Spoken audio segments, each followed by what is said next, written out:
semuanya, selamat berjumpa kembali di pertemuan pertama ini.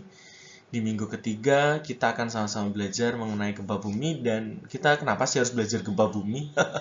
Gempa bumi, kita akan sama-sama memahami apa itu gempa bumi. Dan kalau kita tahu apa itu gempa bumi, maka tentu saja kita akan dapat untuk menghindari destruction atau kehancuran yang dapat terjadi karena gempa bumi. Selain itu, setelah kita tahu apa itu gempa bumi, kita juga akan mengetahui apa sih bagian-bagian dari bagian dari interior bumi menggunakan atau memanfaatkan gelombang seismik. Untuk tahu gempa bumi sebenarnya mudah sih sebenarnya. Jadi kalau kita misalnya ibaratnya adalah anak panah, ketika kita mau memanah maka kita harus meregangkan dulu busurnya.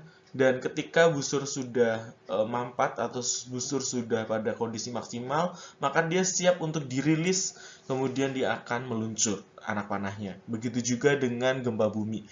Ketika ada tekanan, di mana ada tekanan, maka misalnya ada tekanan baik itu kompresional seperti ini, maka tekanan objek yaitu kerak bumi akan mengalami dia akan mempertahankan dirinya, tetapi ketika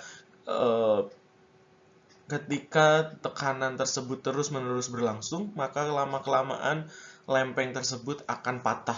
Nah, pada saat patah tersebut terjadi rilis energi yang dimanifestasikan dengan gelombang, yaitu gelombang gempa.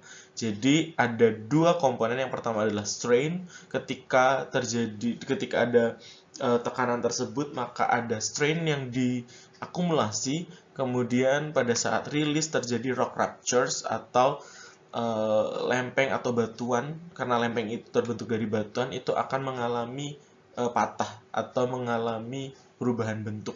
Dan ketika perubahan bentuk terjadi, maka dirilislah energi yang mengakibatkan terjadinya gempa bumi. Ya, release elastic energy. Nah,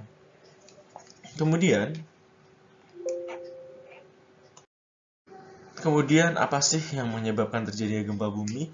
Terjadinya gempa bumi itu akibat adanya pada saat rilis energi tadi ada gelombang yang merambat di bumi, di permukaan bumi atau di litosfer, dan itu adalah body waves dan surface wave.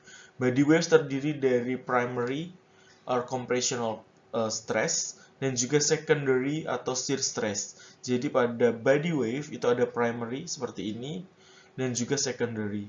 Nah, pada surface wave jadi hanya merambat di permukaan, kalau body wave itu merambat di tubuh lereng atau batuan, sementara surface wave itu merambat di permukaan bumi atau permukaan lempeng. Itu dibagi menjadi relief wave dan juga love wave seperti ini. Nah, ketika gelombang tersebut merambat, maka terjadilah gempa bumi. Kemudian ada juga setiap gempa itu, body wave terutama, itu memiliki kecepatan dan kita memanfaatkan kecepatannya untuk mengetahui interior bumi. Karena primary wave itu dapat